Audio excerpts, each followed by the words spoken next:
ஸ்தோத்திரம். இயேசுவின் நாமம் எல்லா நாமத்துக்கும் மேலான நாமம்.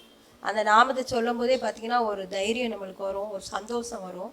இந்த நாளே நம்ம தியானிக்க போகிற வசனம் வந்து மத்தேயு எழுதின நற்செய்தியின் புஸ்தகம் 28ஆம் அதிகாரம் 18ஆம் வசனம்.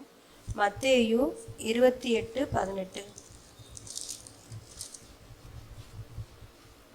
அப்பொழுது இயேசு சமீபத்தில் வந்து அவர்களை நோக்கி, வானத்திலும் பூமியிலும் சகல அதிகாரமும் எனக்கு கொடுக்கப்பட்டிருக்கிறது. ஆண்டவர் வந்து இயேசு கிறிஸ்து இந்த உலகத்தில் வாழ்ந்து மரித்து அந்த உயிர் தெழுந்து போகிற சமயத்தில் சீசர்களை பார்த்து சொல்லிட்டு போகிற வசனம் அதை, வானத்திலும் பூமியிலும் சகல அதிகாரம் எனக்கு கொடுக்கப்பட்டிருக்கிறது. எல்லா அதிகாரம், இந்த உலகத்தில் உள்ள எல்லா அதிகாரத்துக்கும் மேலான ஒரு அதிகாரம், மேலான ஒரு நாமம். அந்த நாமம் சீசர்கள்லாம் வந்து ஐயோ நம்மளோட இருந்த இயேசுப்பா வானத்துக்கு போகிறாங்களே அப்படின்னு சொல்லும்போது ஆண்டவர் வந்து, நான் எனக்கு சகல அதிகாரம் கொடுக்கப்படுகிறது. அந்த வசனத்தை தொடர்ந்து வாசிச்சோம்னா கடைசியில் சொல்வார் ஆண்டவர், இதோ உலகத்தின் முடிவு பரியந்தம் சகல நாட்கள் நான் உங்களுடனே கூட இருக்கிறேன் அப்படின்னு சொல்லிட்டு. பாருங்க எவ்வளோ ஒரு பலனுள்ள வார்த்தை. அந்த வசனத்தை சொல்லி ஆண்டவர் மேலே போயிறார். அதுக்கு பின்னால் பார்த்தோம்னா ஆண்டவருடைய நாமம் பலமாய் அதாவது மகிமைப்பட்டது. நம்மளுக்கு அப்போஸ்தலர் பணியில் இருந்து வாட்சோம் அப்படின்னா ஆண்டவருடைய நாமம் எல்லா இடங்களிலும் ஆச்சரியப்படத்தக்க வகையில் பலத்த காரியங்களை செய்தது. இன்றைக்கும் நம்முடைய இயேசுவின் நாமம் ஒவ்வொருவருடைய வாழ்க்கையிலும் அற்புதங்களையும் அடையாளங்களையும் செய்து கொண்டிருக்கிறது. நம்ம சொல்லிக்கிட்டே இருக்கலாம் ஆண்டவருடைய நாமம் செஞ்ச ஒவ்வொரு மகத்துவங்களையும். இந்த இயேசுவின் நாமம் அப்படின்னு சொல்லி நான் தியானிக்கும் போது என்னுடைய வாழ்க்கையில் நடந்த காரியங்களும் ஒவ்வொன்றா எனக்கு ஞாபகம் வந்துக்கிட்டே இருந்துச்சு.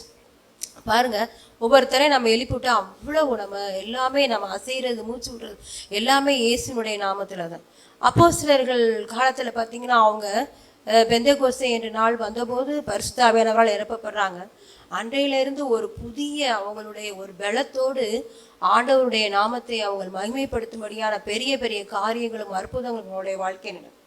இயேசுவின் அதாவது அப்போஸ்தலர் பணி 8ஆம் அதிகாரம் 3ஆம் அதிகாரத்தில் 1-8 வரை வாட்சோம் அப்படின்னு சொன்னா இயேசுவின் நாமத்தினால நடந்த ஃபர்ஸ்ட் அற்புதம் என்ன அப்படின்னு சொல்லி கேட்டால், பேதுருவும் யோவானும் சர்ச்சுக்கு போகிறாங்க.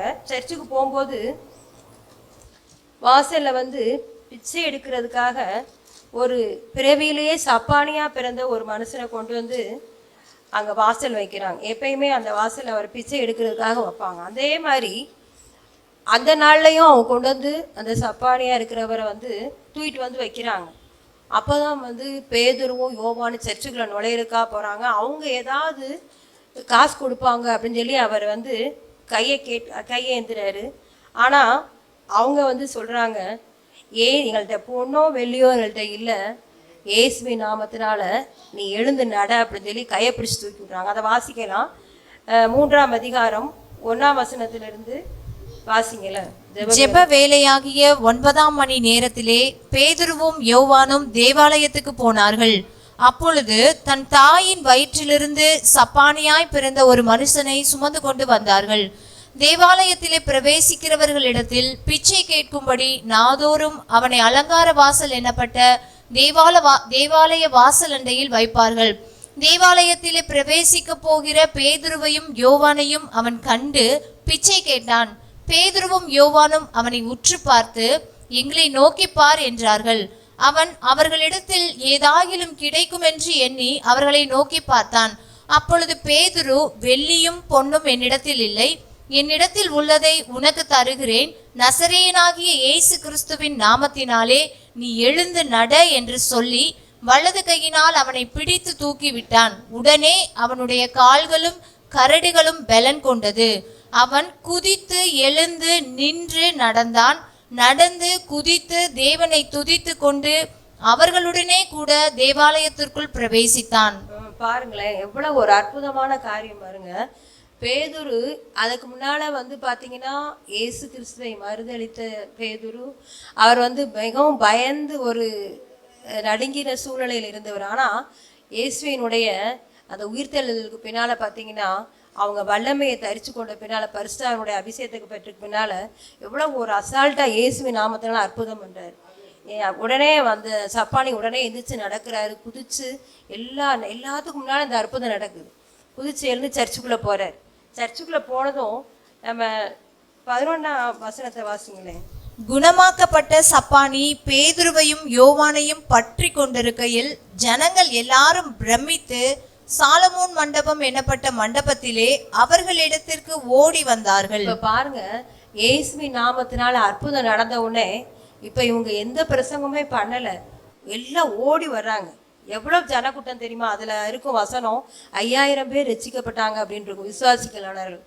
பாருங்க, இயேசுவின் நாமம், அந்த இயேசுவின் நாமத்தினால ஒரு அற்புதம் நடந்த பின்னால போய் நீங்க வாங்க, அவங்க எதுவுமே சொல்லவே இல்லை. அந்த அற்புதத்து நிமித்தமாக ஜனங்கள் என்ன செஞ்சாங்க? ஓடி வந்தாங்க. அப்ப பாருங்க, இயேசுவின் நாமம் எவ்வளவு ஒரு பெரிய காரியம். 5000 பேர் அப்படின்னு சொன்னா எவ்வளவு பெரிய காரியம் பாருங்க. ஈஸியா அவர் பிரசங்கம் பண்ணிட்டார். இவர் போய் அவங்க நல்லா ஏசப்பா கூட இருந்து நல்லா வல்லமை ஜோம் பண்ணிட்டு போறதுனால எப்படி நடக்குதுன்னு பாருங்க. உடனே அவர் அந்த அடுத்த வசனத்தை எல்லாம் வாட்சோம் அப்படின்னு சொல்லி சொன்னா எல்லாம் இயேசுவை பத்தி எல்லாத்தையும் சொல்லுவார். பாருங்க, நீங்க சிலுவையில் அறைஞ்ச இயேசு கிறிஸ்து, அவருடைய நாமத்தை பற்றி விசுவாசமே அவர் கரெக்டா சொல்லுவார். 16 வசனத்தை வாசிங்களே, அதே வசனம் அதே அதிகாரத்துல. அவருடைய நாமத்தை பற்றும் விசுவாசத்தினாலே அவருடைய நாமமே நீங்கள் பார்த்து அறிந்திருக்கிற இவனை பலப்படுத்தினது. அவரால் உண்டாகிய விசுவாசமே உங்கள் எல்லாருக்கும் முன்பாக இந்த சர்வாங்க சுகத்தை இவனுக்கு கொடுத்தது. பாருங்க, இது இயேசுவின் நாமத்தினால் நடந்த காரியம் என்று அவர் ஃபுல்லா பிரசங்கம் பண்ணிடுவார். அந்த பிரசங்கத்தை கேட்டுட்டு நம்ம 4ஆம் அதிகாரத்தெல்லாம் வாச்சோம்னா, வசனத்தை கேட்டவர்களில் அநேகர் விசுவாசித்தார்கள், அவர்கள் தொகை ஏறக்குறைய 5000 இருந்தது என்று விதத்தில் வாசிக்கிறோம். பாருங்களேன், ஒரு பெரிய நம்ம 5000 பேரை ரிச்சிப்புகளை நடத்துறது அப்படின்னா, அல்லது ஒரு ப்ரேயர் நடத்துறதுக்கு கூப்பிட்றதுனா எவ்வளோ பெரிய காரியமாக இருக்கும். பெரிய மேடை போடுவாங்க, நிறையா போஸ்ட் அடித்து ஒட்டணும், நிறையா விளம்பரம் வேணும், அப்படிலாம் கிடையாது. இயேசுவின் நாமம் ஒரு அற்புதம் நடந்தால் போதும், அவ்வளோ கூட்டம் வரும். அப்போ ஒரு வல்லமையில ஒரு ஆண்டவருடைய ஆவியில நிரப்பப்பட்ட மனிதன் ஒரு அற்புதத்தை செய்யும்போது எந்த விளம்பரமே தேவையில்லை, ஆண்டவருடைய பிரச்சனமே என்ன செய்யுது? ஓடி வர செய்கின்றது. பாருங்க, அப்ப ஆச்சரியமான காரியம். அப்ப அதுக்கு பின்னால பாத்தீங்கன்னா ஆசாரியர்கள் எல்லாரும் வந்து இவங்களை கம்பைன் பண்ணியாங்க, என்ன இப்படி பண்றாங்க, இயேசுவினுடைய உயிர்த்தெழுதலை பத்தி இவங்க சொல்றாங்களே அப்படின்னு சொல்லிட்டு அவங்களாம் கூப்பிட்டு விசாரிக்கும் போது பேதுரு அவ்வளவு தைரியமா பேசுறாரு பாருங்க. அவங்கள எல்லாரும் நடுவில் நிறுத்தி கேட்குறாங்க, நீங்கள் எந்த வல்லமையினால, 4ஆம் அதிகாரம் 7ஆம் வசனத்தில், நீங்கள் எந்த வல்லமையினால எந்த நாமத்தினால இதையெல்லாம் செஞ்சீங்க அப்படின்னு சொல்லிட்டு உடனே பேதுரு சொல்றாரு பாருங்க. 9ஆம் வசனம் 10ஆம் வசனம் வாசிங்க. அதுல பிணியாளியாய் இருந்த இந்த மனுஷனுக்கு செய்யப்பட்ட உபகாரத்தை குறித்து எதினாலே இவன் ஆரோக்கியமானான் என்று நீங்கள் இன்று என்னிடத்தில் விசாரித்து கேட்டால், உங்களால் சிலுவையில் அறையப்பட்டவரும் தேவனால் மரித்தோரிலிருந்து எழுப்பப்பட்டவருமாயிருக்கிற நசரேயனாகிய இயேசு கிறிஸ்துவின் நாமத்தினாலேயே இவன் உங்களுக்கு முன்பாக சொஸ்தமாய் நிற்கிறான் என்று உங்கள் எல்லாருக்கும், இஸ்ரவேல் ஜனங்கள் எல்லாருக்கும் தெரிந்திருக்க கடவது. 12ஆம் வசனம் 12. அவராலே அன்றி வேறொருவராலும் ரட்சிப்பு இல்லை. நாம் ரட்சிக்கப்படும்படிக்கு வானத்தின் கீழெங்கும் மனுஷர்களுக்குள்ளே அவருடைய நாமமே அல்லாமல் வேறொரு நாமம் கட்டளையிடப்படவும் இல்லை என்றான். பாருங்க, எவ்வளவு தைரியமா இந்த பிணியாளியா இருந்த மனுஷன் சொஸ்தமாக்கப்பட்டான். எதனால அப்படின்னு கேட்டா, நீங்க சிலுவையில அறிஞ்சீங்கல்ல, அவருடைய நாமம் தான் இன்னைக்கு சொஸ்தமாக்கியிருக்கு அப்படின்னு சொல்லி எல்லா அதிகாரிகளுக்கு முன்னால், ஆசிரியர்களுக்கு முன்னால் தைரியமா சொல்றாரு. இப்போ உடனே அவங்க என்ன சொல்றாங்க? பேதுருவும் யோவானும் பேசுகிற தைரியத்தை அவங்க பார்த்துட்டு இப்போ என்ன சொல்றாங்க? அவர்கள் படிப்பறியாதவர்கள் என்றும் பேதமை உள்ளவர்கள் என்றும் அறிந்தபடியினால் ஆச்சரியப்பட்டு அவர்கள் இயேசுடனே கூட இருந்தவர்கள் என்றும் அறிந்து கொண்டார்கள். இவங்க சாதாரண மீன் பிடிக்கிறவங்க, படிப்பு இல்லாதவங்க, பேதமை உள்ளவங்க. ஆனா ஒரே ஒரு ஸ்பெஷல் என்ன அப்படின்னு சொல்லி கேட்டா, இவங்க எல்லாரும் இயேசுவோட இருந்தவங்க அப்படின்னு தெரிஞ்சுக்கிறாங்க. பாருங்க, இயேசுவின் நாமம் அவங்களாம் நினைச்சிருப்பாங்க இதோட அவ்வளவுதான் முடிஞ்சு போச்சு அப்படின்னு சொல்லி, நம்ம சிலுவையில் அறிஞ்சிட்டோம் அப்படின்னு சொல்லிட்டு. அப்படிலாம் கிடையாது. அவருடைய நாமம் வல்லமையுள்ள நாமம் என்பதை உயிர்த்தெழுந்ததுனால பயங்கர பலத்த சாட்சிகள், பலத்த வல்லமையினால ஆண்டவர் வசனத்தை உறுதிப்படுத்தினார் பாருங்க. அப்போ அவங்க என்ன பார்க்குறாங்க? அப்பா இவ்வளோ ஒரு படிப்பறியாதவங்க, இவங்க இவ்வளவு தைரியமா இவ்வளவு ஞானமா பேசுறாங்க அப்படின்னா அவங்க இயேசுவோடய இருந்தவங்க அப்படின்னு சொல்லி அறிஞ்சுக்கிறாங்க. பாருங்க, இயேசுவின் நாமம் நம்ம மூலமா மகிமைப்படணும் அப்படின்னு சொல்லி சொன்னா நம்மளுக்கு ஒரு பெரிய படிப்பு தேவையில்லை, ஒரு ரொம்ப இதாக நம்ம பேசணும், நம்மளுக்கு ஒரு நல்ல வசதி வாய்ப்பு வேணும், அது எந்த தகுதியுமே கிடையாது. இயேசு என்ற ஒரு நாமம், நம்ம அதை நம்பி நம்ம அவருடைக்கு பிரியமா மாத்திரம் நம்ம நடக்கிறோம் அப்படின்னு சொல்லிச்சேன்னா ஆண்டவர் பெரிய பெரிய காரியங்களை செய்ய இன்றும் அவர் வந்து நம்மளுக்காக காத்துக்கிட்டு இருக்கார். நம்ம தான் அதுக்காக செயல்படணும். நம்ம அவருடைய சமூகத்தில் காத்திருக்கணும். நிறைய தியாகங்கள் அவருக்காக நம்ம பட வேண்டியது. பார்த்தீங்கன்னா பேதுருலாம் சாதாரணமாக ஒன்றும் இந்த அற்புதமான வல்லமை அவர் பெற்றிருக்கல. போய் ஏசப்பா அவரை கூப்பிடும் போதே பார்த்தீங்கன்னா உடனே அவரை விட்டுட்டு வந்துடுவார், போட்டை விட்டுட்டு வந்துடுவார். மனைவி குழந்தைகள்லாம் இருந்திருப்பாங்க, விட்டுட்டு உடனே ஏசப்பாக்கு பின் அதே ஒரு நேரம் கேட்பார் ஏசப்பாட்ட, இயேசுவே எல்லாத்தையும் விட்டுட்டு உங்களுக்கு பின்பற்றினோமே, நீங்கள் என்ன கிடைக்கும் அப்படின்னு சொல்லிட்டு.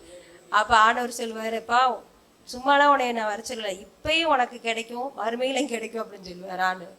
இப்போ பாருங்க, சாதாரண விஷயம் கிடையாது. நம்ம ப்ராக்டிக்கலாக திங்க் பண்ணி பார்த்தோம்னா அவங்க அதெல்லாம் வந்து ஒரு பெரிய தியாகமான காரியங்கள். அதனால ஆண்டவர் அப்படி வர்றவங்கள சும்மா விட்டாரா? இன்னைக்கு வரை நம்ம தியானம் பண்ணிக்கிட்டு இருக்கோம் பாருங்க. ஆண்டவர் பேதுருவை பற்றி நிறைய அவர் பைபிளில் அவர் ஆண்டவரோட பேசின காரியங்கள் நிறைய பைபிளில் சொல்லப்பட்டிருக்கும்.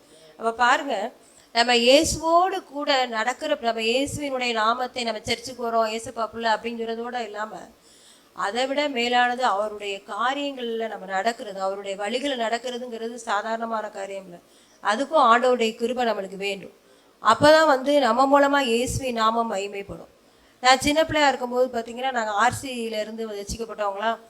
அப்போ பெர்க்மான்ஸ் ஃபாதருடைய அவர் ஆர்சியில் அப்போ இருந்ததுனால அப்போ சாத்திரசம்பட்டியில் வந்து அவங்க ப்ரேயர் நடத்துவாங்க. ஒரு கிராமம் பார்த்தீங்கன்னா ஒரு குக்கிராமம், அது எங்கேனே அது இருக்குன்னே தெரியாது. ஆனால் ஃபாதர் அந்த இடத்துல இயேசுவின் நாமத்தை மகிமைப்படுத்துகிறாங்க முதலாக.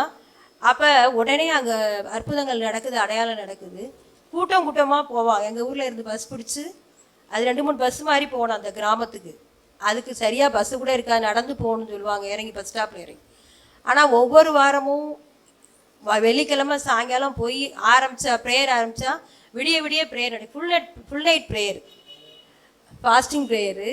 ஃபாதர் சொல்லிடுவார், அப்போ எனக்கு ஃபாஸ்டிங் ப்ரேயர் தான் அப்படின்னு சொல்லிட்டு சாயங்காலம் போனால் மறுநாள் காலையில் முடிஞ்சு 10 மணிக்கு தான் எங்கள் ஊருக்கு திரும்பி வர முடியும். இப்படி ஒவ்வொரு ஊரில் இருந்து, எங்கள் ஊரில் இருந்து மட்டும் கிடையாது, நிறையா அந்த சுற்று வட்டாரத்தில் மாதிரி எல்லா இடங்களையுமே பஸ் பிடிச்சி போய் ஒரு பெரும் கூட்டமாக அந்த ஊர் இருக்குன்னு சொல்லுவாங்க. அப்போ பாருங்கள், அப்போ ஒரு சின்ன கிராமம், ஒரு ஊர் தெரியாத அந்த குக்கிராமம் இயேசுவின் நாமம் அந்த இடத்துல கிரியை செய்ய ஆரம்பித்த உடனே அவர் ஃபாதர் ஆண்டவர் வல்லமையாக எடுத்து பயன்படுத்த உடனே பார்த்தீங்கன்னா அந்த இடத்துல அவ்வளோ கூட்டம் தேடி போக ஆரம்பிச்சிச்சு. அப்புறம் தான் ஜெபத்தோட்டம்லாம் உருவானது. அப்போ பாருங்கள், நம்ம எந்த இடத்துல இருக்கலாம், ஒருவேளை நம்ம அட்ரஸ் தெரியாமல் யாருமே தெரியாமல் இருக்கலாம். ஆனால் நம்ம வந்து ஆண்டவருக்கு பிரியமாக மாத்திரம் நடந்து இயேசுனுடைய நாமத்தை மகிமைப்படுத்த நம்ம தயாராக இருந்தோம் என்றால் கர்த்தர் நிச்சயமாக நம்மளுடைய காரியங்களை நிச்சயமாக பொறுப்பேற்றுக் கொள்வார். அவருக்கென்று நம்ம வைராக்கியமாக இருக்கும்போது, அவருடைய காரியங்களில் நம்ம நடக்கணும் அப்படின்னு சொல்லி பிரியப்படும் போது நிச்சயமாக ஆண்டவருடைய நாமம் மகிமைப்படும். ஏன்னா பைபிள் அதே சொல்லியிருக்கு. இவங்க வந்து படிப்பறிவு இல்லாதவங்க, ஆனால் இவங்க இயேசுவோடே இருந்தவங்க. இயேசுடைய காரியங்களை எப்படி நடக்கணும், இப்படி தான் ஆண்டவர் இப்படி தான் நடந்தார், நம்மளும் அதே மாதிரி தான் நடக்கணும் அப்படின்னு சொல்லிட்டு இயேசுவை பின்பற்றி வந்தவர்களை ஆண்டவர் வந்து கைவிட்டுட்டு போகவே இல்லை. ஆண்டவர் பரலோகத்துக்கு ஏறி போன பின்னாலும் பெரிய அற்புதங்களும் அடையாளங்களும் இவர்கள் மத்தியிலே நடந்தது. அதனால் நம்மளும் இன்றைக்கு நம்ம இயேசுவை நம்பி வந்திருக்கோம். நிறையா பிரச்சனைகள், நிறையா பாடுகளாக இருக்கே, ஆண்டவர் நம்மளோட இருக்காரா இல்லையா அப்படின்னு கூட சில நேரம் நம்மளுக்கு மனிதர்கள்னால சந்தேகம் வந்துடும். ஏசப்பாக்கு நம்ம பிரியமா இல்லையோ, அந்த மாதிரிலாம் நிறையா கொஸ்டின் நம்மளுக்கு வரும். ஆனால் அப்படி கிடையாது. நம்ம ஆண்டவர் எப்படி நம்ம ஆண்டவர் சொல்லியிருக்காருன்னா, தான் நேசிக்கிற புத்திரனை தான் ஆண்டவர் வந்து சிரிச்சிக்கிறார். நம்ம பிள்ளையை தான் நம்ம அடிக்க முடியாது, அடுத்த வீட்டு பிள்ளையை நம்ம அடிக்க முடியாது. அப்போ அது மாதிரி ஆண்டவர் வந்து நம்மளை வந்து ரொம்ப பிள்ளையா நம்மளை வச்சிருக்கிறதுனால தான் சில சோதனைகளை அனுமதிக்கிறாரு. 10 பேர் கொடுத்தா ஓடிடுவாங்க, வேணாம் இது வேணாம் அப்படின்னு. ஆனால் நம்ம அவருக்கு பிரியமான பிள்ளைகளாக இருக்கிறதுனால ரொம்ப செல்லமாக நம்மளை வச்சுக்கிறாரு. அதை நான் நினச்சிக்கிடுவேன். அடுத்ததாக பார்த்தீங்க அப்படின்னு சொல்லிச்சேன்னா, இதில் வந்து இயேசுவின் நாமம் அற்புதங்களை செய்யும்போது ஆண்டவர் வந்து ஜன கூட்டங்களை அவர் பக்கமாக சேர்த்துக்கிறதுல பெரிய வல்லமை நடப்பிக்கிற தேவனாக இருக்கிறார். அதனால் நம்ம வந்து ஜெபம் பண்ணி நம்மளுடைய ஆண்டவருக்கு பிரியமாக நடக்கும்போது நிச்சயமாக நம்மளை தேடும் ஜனக்கூட்டங்கள் வந்து தேடி வருவாங்க, நம்மளை மூலமாக அறிஞ்சுக்கிடுவாங்க. பார்த்திங்கன்னா நம்ம வீட்டில் வந்து தங்குறவங்க கூட பார்த்திங்கன்னா ஒரு 2-3 நாள் தங்கினா கூட அவங்க இயேசுவின் நாமம் அவங்க நம்மளை தெரிஞ்சுட்டு போயிடுவாங்க. நிறையா எங்கள் வீட்டில் வந்து நிறையா பேர் இப்போ யாருக்கு 1 வாரம் இந்த மாதிரி தங்குறவங்களா இருப்பாங்களோ அவங்க ரசிக்கப்பட்டவங்க நிறைய பேர் ரசிக்கப்பட்டிருக்காங்க. அதுக்கடுத்து ஒரு ஜெப ஆவியோடு தான் போவாங்க. ஆனால் சில பேர் வந்து நாங்கள் ஜோம் பண்ணுவோம் அப்படின்னு சொன்னோடனே என்ன செய்வாங்க அப்படின்னு சொல்லி கேட்டால் அவங்க ஓடி போயிடுவாங்க. வேணாம் பெரியப்பா வீட்டுக்கு போனால் ஜோமன்னு சொல்லுவாங்க அப்படின்னு சொல்லிட்டு வரவே மாட்டாங்க. நான் ஒரு நாள் மட்டும் தங்குங்க அப்படின்னு சொல்லிட்டு. அப்போ யார் விரும்பி தங்குனாங்களோ அவங்க போல ரசிக்கப்பட்டிருக்காங்க. அது எனக்கு ஒரு சந்தோஷமான விஷயமா இருக்கும். பாருங்க, நம்மள்கிட்ட வரும்போது ஆண்டவர் வந்து நம்ம மூலமாக அந்த நாமத்தை நிச்சயமாக மகிமைப்படுத்துவார். அடுத்ததாக பார்த்தீங்க அப்படின்னு சொல்லி நம்ம ஸ்தேவானை பற்றி நம்ம தியானம் பண்ணலாம். முதல் இரத்த சாட்சியாக மரித்த ஸ்தேவானை பற்றி நம்ம வாசிக்கலாம். அப்போஸ்தலர் பணி 6ஆம் அதிகாரம் 8ஆம் வசனம் வாசிப்போம். அப்போஸ்தலர் பணி 6:8. ஸ்தேவான் விசுவாசத்தினாலும் வல்லமையினாலும் நிறைந்தவனாய் ஜனங்களுக்குள்ளே பெரிய அற்புதங்களையும் அடையாளங்களையும் செய்தான். பாருங்க, ஸ்தேவான் வந்து விசுவாசத்தினாலும் வல்லமையினாலும் நிறைந்தவனாய் பெரிய அற்புதங்களையும் அடையாளங்களையும் செய்தார். 2 அதிகாரம் 3 அதிகாரத்தில் தான் அவரை பற்றி கொடுக்கப்பட்டிருக்கோம். ஆனால் அவருடைய விசுவாசம் பாருங்க பெரிய காரியங்களையும் செய்தோம். அவர் வந்து பயங்கரமாக பேசுகிறார். அவருக்கு எதிர்த்து பேச யாராலையும் முடியலை. இந்த கிரேக்கரானவர்களாம் வந்து லிபர்த்தினர் என்று சொல்லப்பட்ட அந்த ஆலயத்தை சேர்ந்தவங்களாம் அவர்கிட்ட வந்து எதிர்த்து பேசுகிறாங்க. ஆனால் இவர் சொல்கிற அந்த ஞானத்தினையும் பேச்சுக்களையும் எதிர்த்து நிற்க அவங்களால முடியவே இல்லை. உடனே என்ன செய்கிறாங்க, இவன் மோசேக்கு விரோதமாக தேவனுக்கு விரோதமாக தூசண வார்த்தைகளை பேசுகிறான் அப்படின்னு சொல்லி ஜனங்கள் எல்லாரும் எழுப்பி விட்டு அவருக்கு விரோதமாக எழுப்பி விட்டுறாங்க. உடனே பொய் சாட்சியில் நிறுத்துறாங்க. அந்த பரிசுத்த ஸ்தலத்துக்கு விரோதமாக அவன் பேசுகிறான் அப்படின்னு சொல்லிட்டு. அப்போ பிரதான ஆசாரியன் கூப்பிட்டு காரியம் இப்படி இருக்கிறதா அப்படின்னு அவன்கிட்ட கேட்குறான். உடனே அவர் என்ன செய்யறாரு அப்படின்னு கேட்டால், இப்போ ஜனக்கூட்டங்கள் இருக்காங்க, அவங்களுக்கு முன்னால் ஆபிரகாம்ல இருந்து ஆரம்பித்து சுவிசேஷம் சொல்கிறார். கடைசி வரை சொல்லுவார், எல்லாத்தையும் சொல்லுவார். ஒவ்வொன்றா சொல்லிக்கிட்டே வர்றார். சொல்லிகிட்டே வரும்போது நீங்கள் எப்படிலாம் எவ்வளவு ஆண்டவர் அற்புதம் பண்ணியும் நீங்கள் எதிர்த்து பேசுகிறவங்களா இருக்கீங்க, வணங்கா கழுத்துள்ளவங்க அப்படின்னு சொல்லி கடைசியாக ரொம்ப கோபமாக பேசுவார். உடனே என்ன செய்வாங்க, நீங்கள் எல்லாம் பல்ல கடிச்சிட்டு கல்லை எடுத்து அவரை எரிஞ்சு அப்படியே அவங்கள சாகடிக்கிறாங்க ஸ்தேவானை. அந்நேரத்தில் அவர் என்ன செய்கிறார், பரிசுத்த ஆவினால் இருந்து எந்த தூசணமான வார்த்தையை அவர் சொல்லலை. உடனே வானத்தை அண்ணாந்து பார்க்கும்போது அங்கே தேவனுடைய மகிமையை பார்க்குறாரு. வலது பரிசத்தில் இயேசு கிறிஸ்து நிற்கிறார். ஏன்னா அவரை கனப்படுத்துறது மாதிரி இயேசு கிறிஸ்து வந்து எழுந்து நிற்கிறார் என்று நம்ம வேதத்தில் வாசிக்கிறோம். அப்போ அவர் அந்த கல்லை எரிஞ்சு அவர் சாகும்போது கூட பார்த்தீங்கன்னா அவர் எவ்வளோ ஒரு பெரிய மகிமையான காரியத்தை வெளிப்படுத்துகிறார் பாருங்க. 7ஆம் அதிகாரம் அப்போஸ்தலர் பணி 7ஆம் அதிகாரம் 59-60 வசனம் வாசிங்க. 59-60. அப்பொழுது கர்த்தராகிய இயேசுவே, என் ஆவியை ஏற்றுக்கொள்ளும் என்று ஸ்தேவான் தொழுது கொள்ளுகையில் அவனை கல்லறிந்தார்கள். அவனோ முழங்காற்படியிட்டு, ஆண்டவரே, இவர்கள் மேல் இந்த பாவத்தை சுமத்தாதிரும் என்று மிகுந்த சத்தமிட்டு சொன்னான். இப்படி சொல்லி நித்திரை அடைந்தான். பாருங்க, அவர் சாகும்போது ஆண்டவரே என்னுடைய ஆவியை ஏற்றுக்கொள்ளும் அப்படின்னு சொல்லிட்டு முழங்கால் படியிட்டு அந்த சாக போகிற நேரத்தில் பாருங்க, இவர்கள் மேல் இந்த பாவத்தை சுமத்தாதிரும் என்று மிகுந்த சத்தமிட்டு சொன்னாராம். பாருங்க, பரிந்து பேசிட்டார். அந்நேரத்தில் அவர், ஆண்டவரே இவங்க தெரியாமல் அறியாமல் செய்கிறாங்க, இந்த பாவத்தை உங்கள் மேலே சுமத்தாதிரும் என்று. அவர் தான் ஃபஸ்ட்டு ஏசப்பாவுக்காக மரித்த இரத்த சாட்சி என்று நம்ம வேதத்தில் வாசிக்கிறோம். பாருங்க, அதுக்கு பின்னால் முதல்ல அந்த எருசலேமை சுற்றி அவங்க பிரசங்கம் பண்ணிக்கிட்டு இருந்தவங்க ஸ்தேவான் இறந்த பின்னால் அதன் பின்னால் அவங்களுக்குள்ளே எல்லாரும் என்ன செய்கிறாங்க அப்படின்னு கேட்டால், பிரிஞ்சு ஒவ்வொரு இடத்துக்கும் வெளியில் போய் பிரசங்கம் பண்ண ஆரம்பிக்கிறாங்க. பிலிப்புலாம் பார்த்திங்கன்னா சமாரியா பட்டத்தில் போய் பெரிய பெரிய அற்புதங்களை செய்வார். அவர் வந்து அநேகரிலிருந்து அசுத்த ஆவிகள் போகும், திமிர்வாதக்காரர் சப்பாளிகள் எல்லாம் பிலிப்பை வச்சு பார்த்தீங்கன்னா பரிசுத்த ஆவியானவர் பெரிய பெரிய காரியங்களை செய்வார். ஒரு இடத்துல இருப்பார், திடீர்னு இன்னொரு இடத்துக்கு தூக்கிட்டு போய் ஆண்டவர் வந்து இந்த கந்தேக மந்திரிக்கு வந்து சுவிசேஷம் சொல்ல வைப்பார். அப்புறம் அங்கேருந்து ஞானஸ்தானம் கொடுத்த பின்னால் ஆவியானவர் தூக்கிட்டு போயிடுவார். இதெல்லாம் பாருங்கள், இயற்கைக்கு அப்பாற்பட்ட காரியங்கள், பிலிப்போட காரியங்கள். இந்த மாதிரி எல்லாரும் இந்த ஸ்தேவான் கொலை செஞ்ச பின்னால் எருசலேமில் உள்ள சபைக்கு ரொம்ப உபத்திரம் வந்த பின்னால் எல்லாரும் யூதேய சமாரியா நாடுகளில் போய் சிதறப்பட்டு போனாங்க. அந்த சிதறப்பட்டு அதனால ஆண்டவருடைய நாமம் வந்து ஒன்றும் மகிமைப்படாமல் இல்லை. வெளியில் உள்ள இடங்களுக்கெல்லாம் ஆண்டவருடைய நாமம் மகிமைப்படும்படியாக இந்த ஸ்தேவானுடைய காரியம் வந்து பெரிய காரியங்களை செய்தது.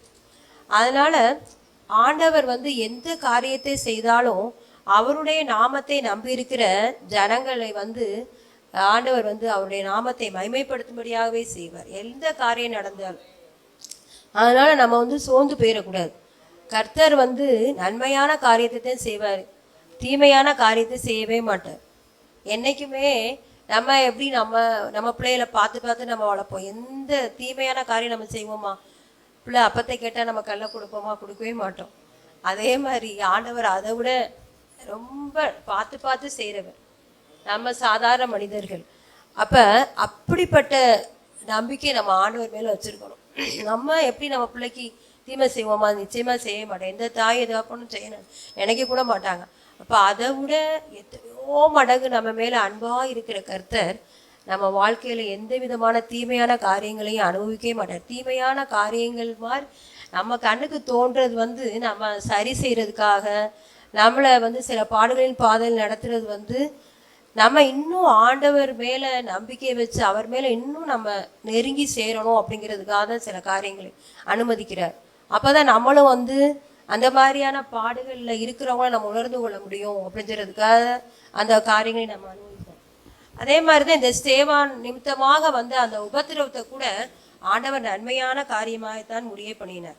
இன்னும் ரொம்ப பயங்கரமாக கர்த்தருடைய நாம் மகிமைப்பட்டதாக அந்த அப்போஸ்தலர் பண்ணின வாட்சம் அப்படின்னு சொல்லிச்சேன்னா நிறைய காரியங்களை ஆண்டவருடைய நாமம் மகிமைப்பட்டதா நம்ம வேதத்தில் வாசிக்கிறோம். பார்த்தீங்கன்னா இன்றைக்கும் பார்த்தீங்கன்னா நம்ம நிறையா மிஷினரிகள் பாஸ்டர் கூட அன்னைக்கு அனுப்பியிருந்தாங்க, கால்டுவெல் அப்படின்னு சொல்லி. அவரை பற்றி நிறைய நம்ம கிறிஸ்தவ இன்றைக்கு நம்ம கல்வியில் நம்ம நாடு முன்னேறி இருக்கு. நிறைய காரியங்கள் அந்த மருத்துவ வசதிகள்லாம் அப்படின்னா அந்த காலத்தில் மிஷினரிகள் மூலமாக தான் மகிமைப்பட்டிருக்கு. அவங்களாம் நல்ல வசதியான வாழ்க்கையை திறந்து தான் இங்கே வந்திருக்காங்க.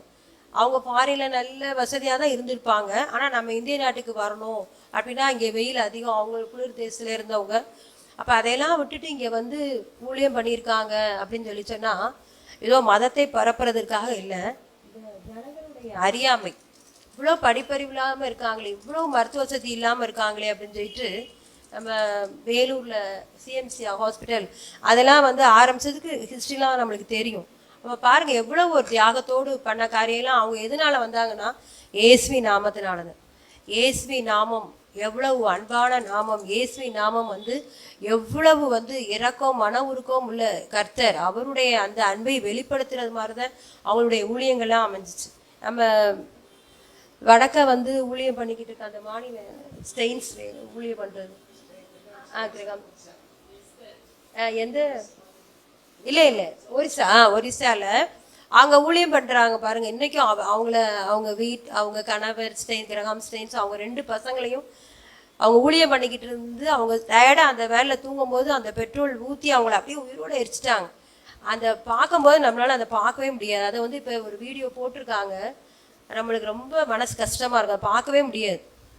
ஆனால் இன்றைக்கும் அவங்க ஒய்ஃப் இன்றைக்கும் அவங்க மகளும் அவங்களும் ஆஸ்திரேலியாவில் இருந்து வந்த மிஷினரிகள் இன்றைக்கும் அந்த இடத்துல தொழுநோயாளிகளுக்காக ஊழியம் பண்ணிக்கிட்டு இருக்காங்க பாருங்கள். இயேசு கிறிஸ்து நாமத்தினால அவங்க மன்னிச்சிட்டாங்க. அதை அவங்க பெருசாகவே நினைக்கல. இது எவ்வளோ பெரிய காரியம் பாருங்கள். நிச்சயமாக ஆண்டவர் அதற்கேற்ற பலனை அந்த மாநிலத்தில் நிச்சயமாக கட்டளையிட்டிருப்பார். அவர் சின்ன ஒரு பிரயாசத்தை கூட மறந்து விடுகிறதற்கு அநீதி உள்ள தேவன் அல்ல. அவரை பின்பற்றி வந்த யாரையும் அவர் புறம்பே தள்ளுற தேவனே கிடையாது. சாதாரண மனுஷனை நம்பினா கூட நம்ம நினைப்பவே நம்ம நம்பி வந்துட்டாங்க அப்படின்னு. இவர் வானத்தையும் பூமியையும் படைத்த சர்வாதி வல்லவர், பொய் சொல்ல அவர் மனுபுத்திரனே கிடையாது. அதனால் நம்ம நினைப்போம் இந்த சிலுவை தியான கூடத்துக்கு நம்ம வந்திருக்கோம், எவ்வளவோ நேரங்களை ஒதுக்கி வச்சுட்டு நம்ம உட்கார்ந்துருப்போம். இந்த காரியங்களையெல்லாம் மறந்து விடுகிறதற்கு அநீதி உள்ள தேவனே நிச்சயமாக அவர் இல்லவே இல்லை. ஒவ்வொரு சின்ன பிரயாசத்துக்கும் ஆண்டவர் சமூகத்தில் நம்ம காத்திருக்கிற ஒவ்வொரு நேரத்துக்கும் அவர் பதில் கொடுக்கிற தேவனாக இருக்கிறார். பாருங்க எவ்வளோ மாதிரியான அந்த மிஷினரிகள்லாம் நம்ம கண்ணுக்கு முன்னாலே நம்ம வாழ்ந்த காலத்திலேயே அவங்க உயிரை தியாகம் பண்ணி இன்றைக்கும் அவங்க அந்த மாதிரியான காரியங்களை இன்னும் சேவை பண்ணிக்கிட்டே இருக்காங்க.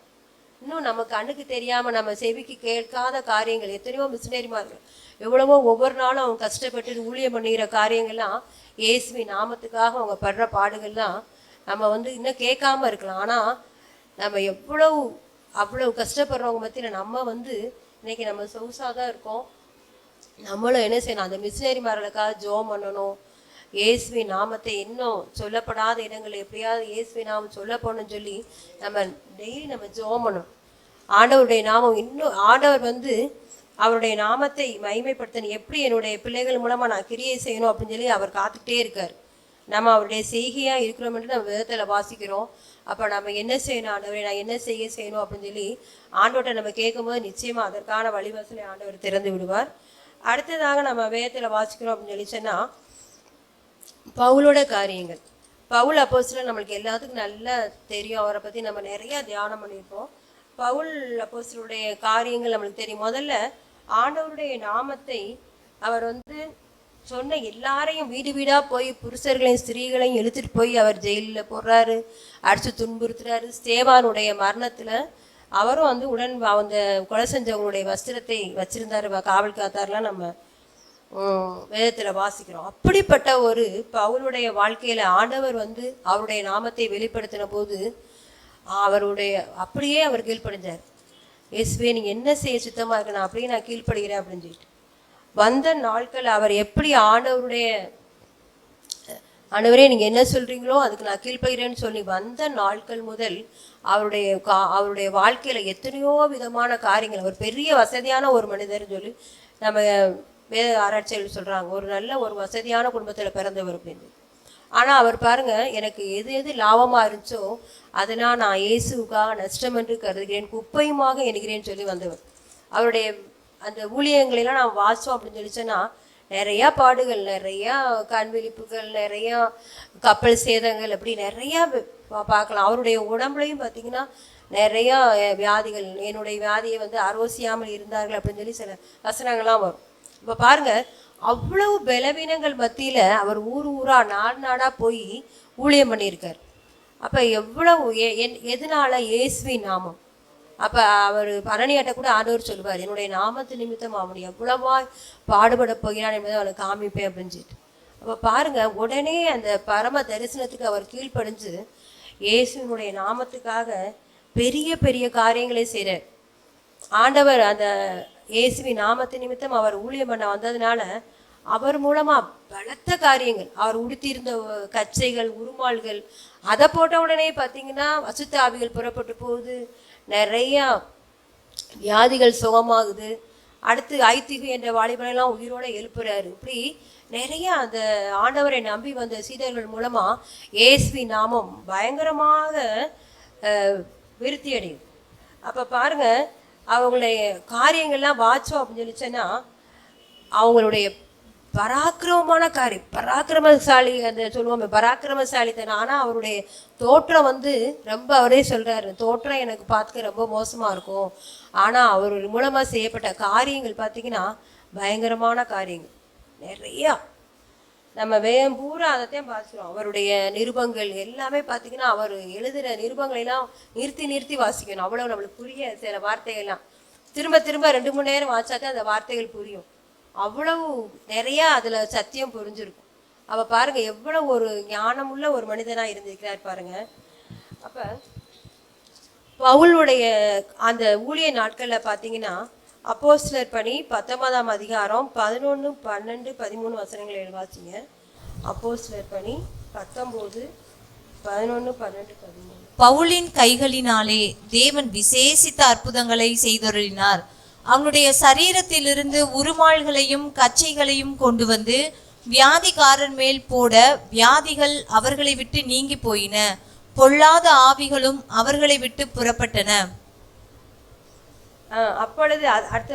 அப்பொழுது தேசாந்திரிகளாய் திரிகிற மந்திரவாதிகளாகிய யூதரில் சிலர் பொல்லாத ஆவிகள் பிடித்திருந்தவர்கள் மேல் கர்த்தராகிய இயேசுவின் நாமத்தை சொல்ல துணிந்து, பவுல் பிரசங்கிக்கிற இயேசுவின் பேரில் ஆணையிட்டு உங்களுக்கு கட்டளை இடுகிறோம் என்றார்கள். பாருங்களேன், இது இயேசுவை பற்றி அறியாத கூட்டம்.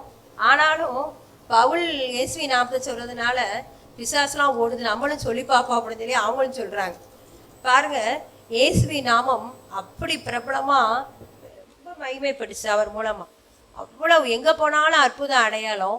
அவருக்கு இருந்த அவர் ட்ரெஸ்ஸு, அவருடைய அந்த கச்சை, அதை எடுத்து போய் வியாதிஸ்தர் மேலே போட்டால், அசுத்த ஆவிகள் பிடிச்சிருந்தவங்க மேலே போட்டால் ஓடுது.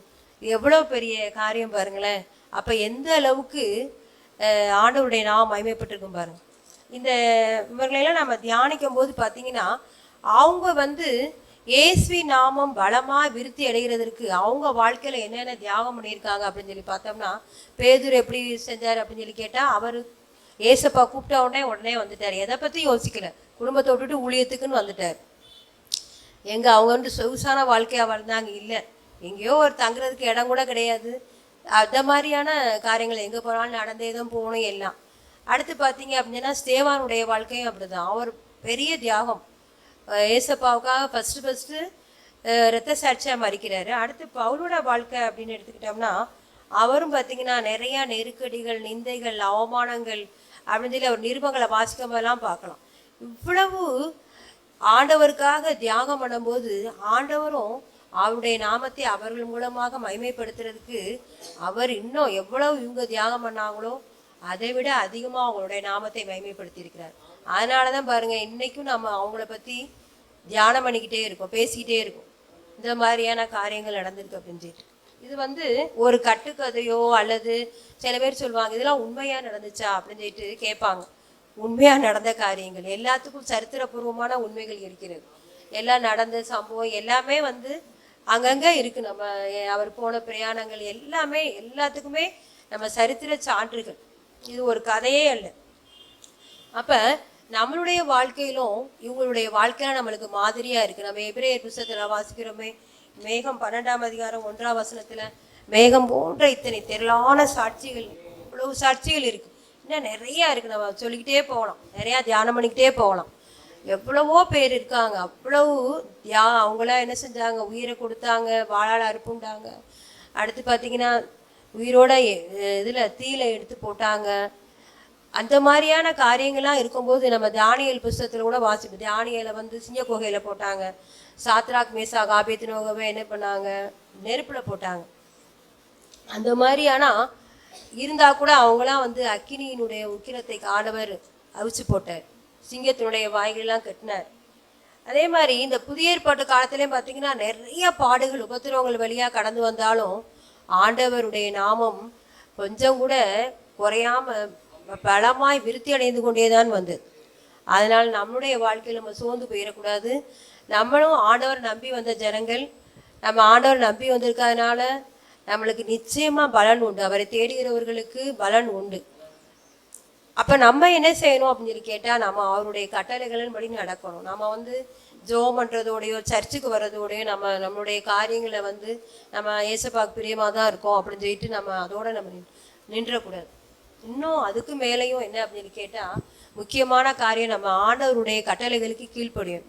அவர் என்னென்ன சொல்கிறாரோ அவருக்கு நம்ம கட்டளை கீழ்ப்படியும் போது அப்போ தான் நான் அவங்கள்ட்ட வந்து நான் வாசம் பண்ணுவேன்னு சொல்கிறார். அப்போ நம்ம ஆண்டவர் நம்மளோட வாசம் பண்ண நம்மளுக்கு விருப்பம் இருக்கா இல்லையா?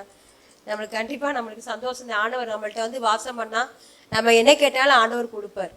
அதான் நம்மளுக்கு கட்டளை என்ன அப்படின்னு கேட்டால், இவங்கெல்லாம் வந்து இவ்வளோ அற்புதம் அடையாளங்களும் செஞ்சாங்க அப்படின்னா அவங்க ஆண்டவருடைய வழிகளை நடந்திருக்காங்க. நம்மளும் ஆண்டவருடைய வழிகளை நடப்போம். நம்ம மூலமாகவும் ஆண்டவருடைய நாமம் மையப்படும். கர்த்தருடைய நாமம் திறமை. பரிசுத்த ஆவியானவர் நம்மோடு அவருடைய இயேசுடைய நாமத்தை நமக்கு வெளிப்படுத்தி காட்டினார். அவருடைய நாமத்தினாலே நடந்த காரியங்களெல்லாம் நம்ம தியானிக்கும்படியாக கர்த்தர் செய்திருந்தார். ஆண்டவருடைய நாமம் வல்லமையுடைய நாமம். அல்லேலூயா. இயேசுவின் நாமம் இனிதான நாமம், இணையில்லா நாமம், இன்ப நாமம். நம்ம இயேசுவின் நாமம் இனிதான நாமம், இணையில்லா நாமம், இன்ப நாமம். பாவத்தை போக்கும், பயம் அதை நீக்கும், பரம சந்தோஷம் பக்தருக்கு அளிக்கும். பாவத்தை போக்கும், கைதட்டி பாடுங்க. பரம சந்தோஷம் பக்தருக்கு அளிக்கும். இயேசுவின் நாமம் இனிதான நாமம், இணையில்லா நாமம், இன்ப நாமம். இயேசுவின் நாமம் இனிதான நாமம், இணையில்லா நாமம், இன்ப நாமம். சாத்தானின் சேனையை ஜெயித்திட்ட நாமம், சாப பிசாசை தூரத்திடும் நாமம்.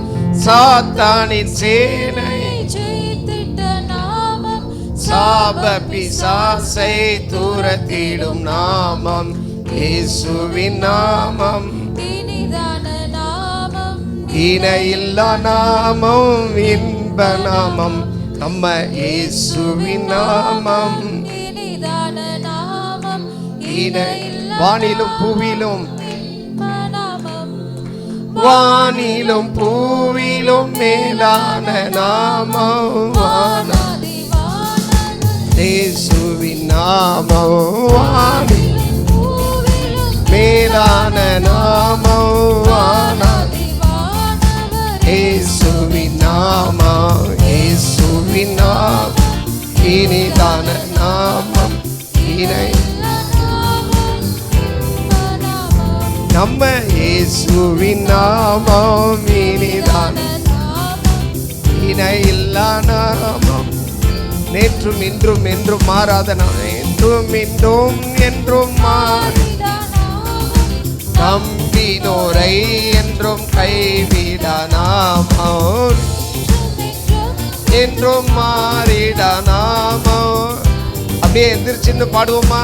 கைவிட நாமம் இயேசுவின் நாமம் இனிதான நாமம் இணையில்லா நாமம் இன்ப நாமம் நம்ம இயேசுவின் நாமம்.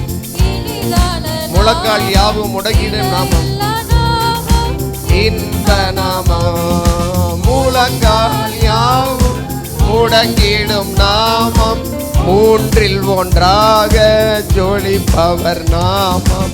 முழங்கால் யாவும் மூன்றில் ஒன்றாக ஜொலிப்பவர் நாமம் இயேசுவின் நாமம். இணையில்லா நாமம் இன்ப நாமம் நம்ம இயேசுவின் நாமம். இணையில்லா நாமம் இன்ப நாமம். அல்லேலூயா. அந்த இயேசுவின் நாமத்தை நாம் அறிந்தவர்களாகி இருக்கிறோம். அந்த இயேசுவின் நாமத்தை உடையவர்களாய் நாம் இருக்கிறோம். அல்லேலூயா. பேதுரு எப்படி சொன்னார்? என்னிடத்தில் உள்ளதை நான் உனக்கு தருகிறேன் என்று. அல்லேலூயா. உங்களிடத்தில் என்ன இருக்கு? இயேசுவின் நாமம் இருக்கு. எல்லாரும் சொல்லுங்க, உங்களிடத்தில் என்ன இருக்கு? உங்களிடத்தில் என்ன இருக்கு? ஆமென். என்னிடத்தில் உள்ளதை நான் உனக்கு தருகிறேன் என்று சொல்லி இயேசுவின் நாமத்தினால அற்புதத்தை செய்தார்.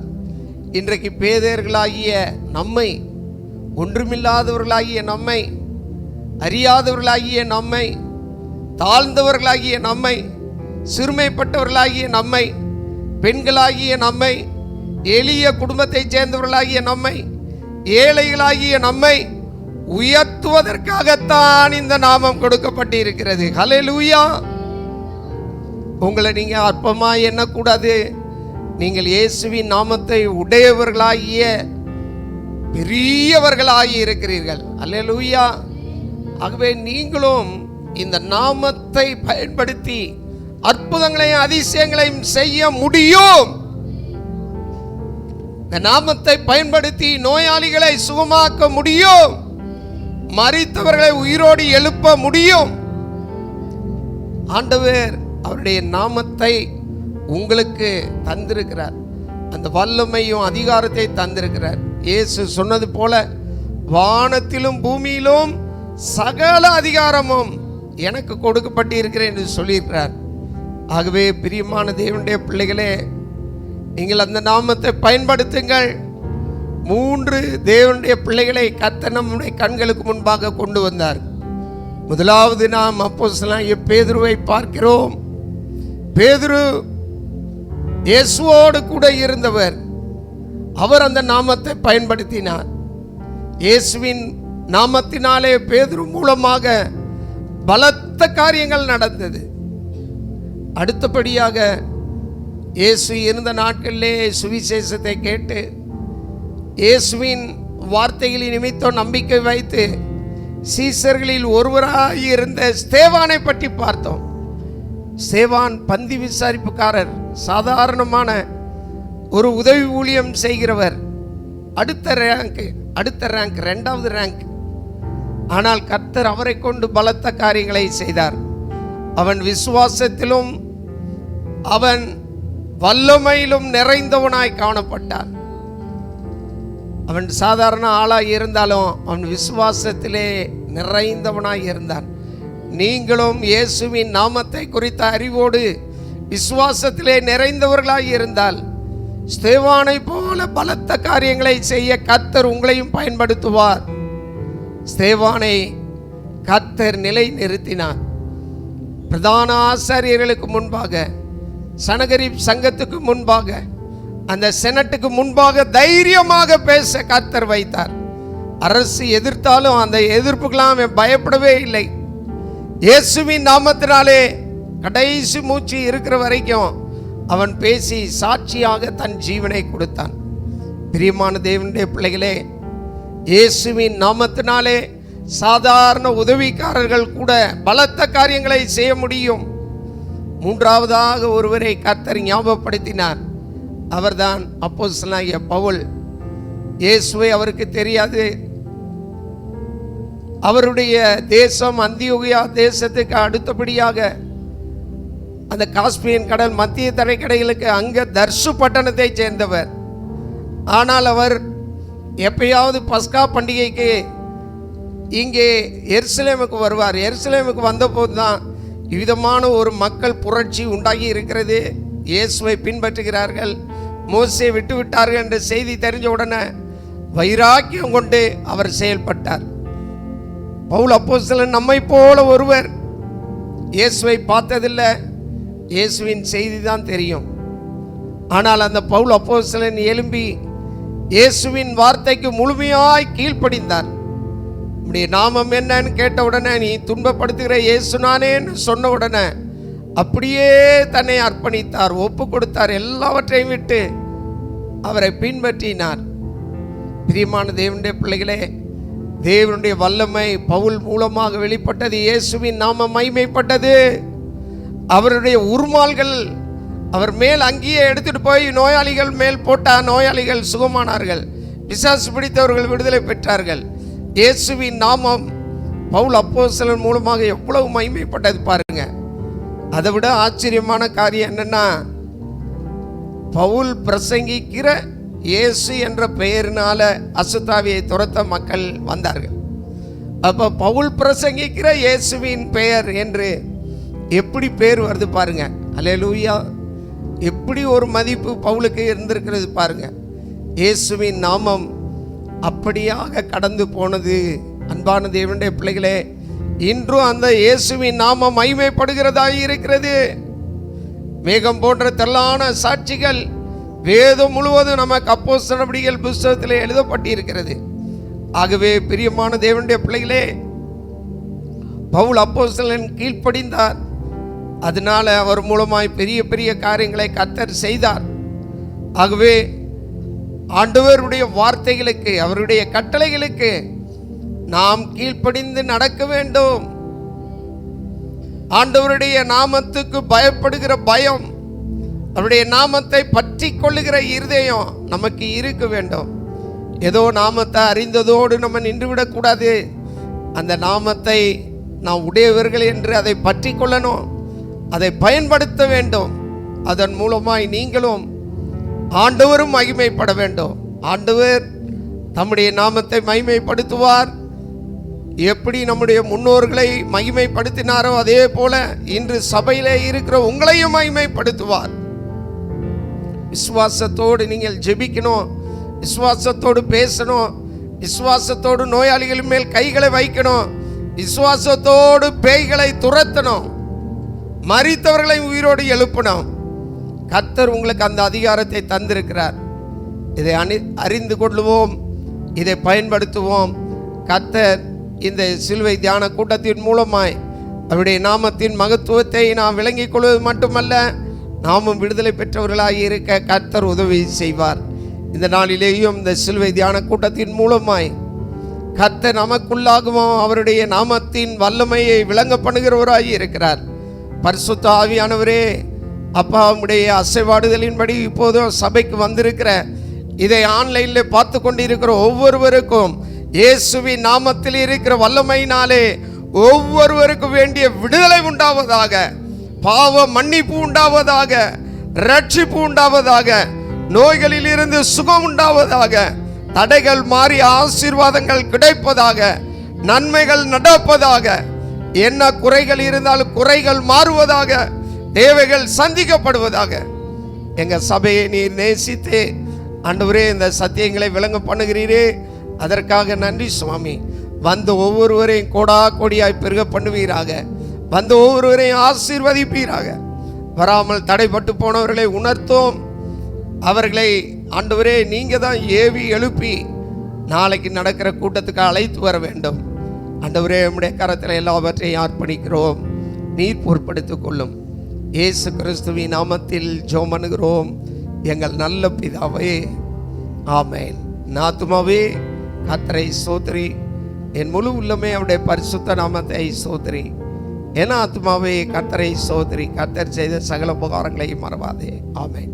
நம்முடைய கர்த்தராகிய இயேசு கிறிஸ்துவின் கிருபை, பிதாவாகிய தேவனுடைய அன்பு, பரிசுத்த ஆவியானவரின் அந்யோன்ய ஐக்கியம், பாதுகாப்பு, பராமரிப்பு, வழி நடத்துதல் இன்றும் என்றும் சதா காலமும் நம்மோடும் நம்முடைய வீட்டார் அனைவரோடும், இன்று கர்த்தருடைய வார்த்தையை பகிர்ந்து கொடுத்த சகோதரி பனிமலர் வித்துஸ் அவர்களோடும் அவர்கள் குடும்பத்தோடு என்றென்றைக்கும் இருப்பதாக. ஆமென். அல்லேலூயா.